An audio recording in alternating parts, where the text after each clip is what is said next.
My name is Karen Menendez-Culler, and I'm the Executive Director of Centro Hispano of Dane County. I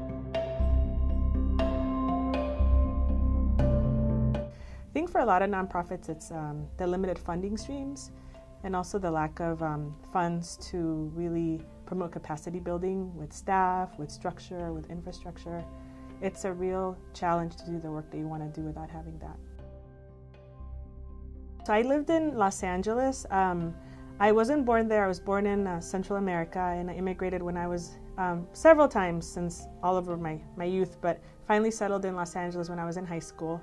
And yeah, I was living there just before coming here to Madison, doing academic work at UCLA. Okay. I love planning programs, and I love creating impact that I know is grounded in evidence. So a lot of the times in our communities, you see programs that aren't grounded in evidence, and I feel a real respect for the families that we serve and a need to really give them good services that are validated.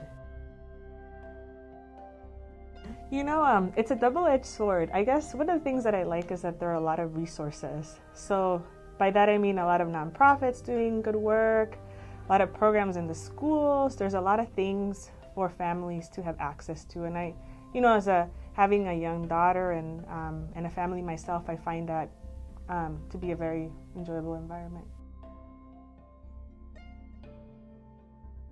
Well, I think that's why I was thinking that it's a true double-edged sword, because there's a need to really create a framework for how we all fit in and how we really create sustainable impact.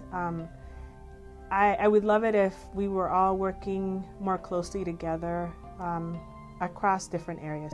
So there's a lot of resources, but I think we need to do a better job of being more effective at the way that we manage our resources. The Latino community is growing, clearly, in Dane County. Largest population in the kindergarten class at Leopold School, close to where we work. And I think there's a true opportunity to engage the community and to really try to understand what makes them successful in careers and employment and how to foster those trajectories.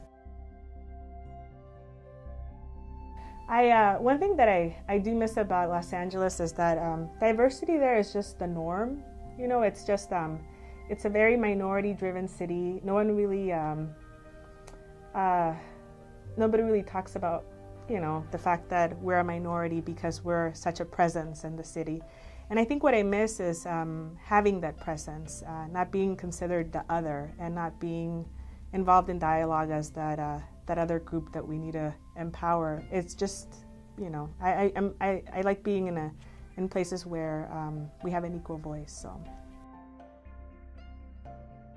And for me, it's always meant, and I always go back to this, but success means having a wonderful agency that will have programs that are making an impact, and that the impact is long-lasting way after I'm gone. So the success for me is having an impact in the community that's not reliant on me. I wanted to be that if I leave here, Centro is going to be doing the same type of work that it has always done and have a true impact in our neighborhoods. That's always been my mantra when I was living in Los Angeles and Baltimore, that nothing is really dependent on me. So I put myself out of the equation. And if I'm able to do that, if my staff's able to be successful, our communities are able to thrive and grow, then I really feel that's a true testament of having succeeded. So I always think about like what it takes to get there, who should be the players that are involved, the kind of respect that we need to be given to our families and to our communities, and it's just always evolving. I think it's a never-ending process in a lot of ways.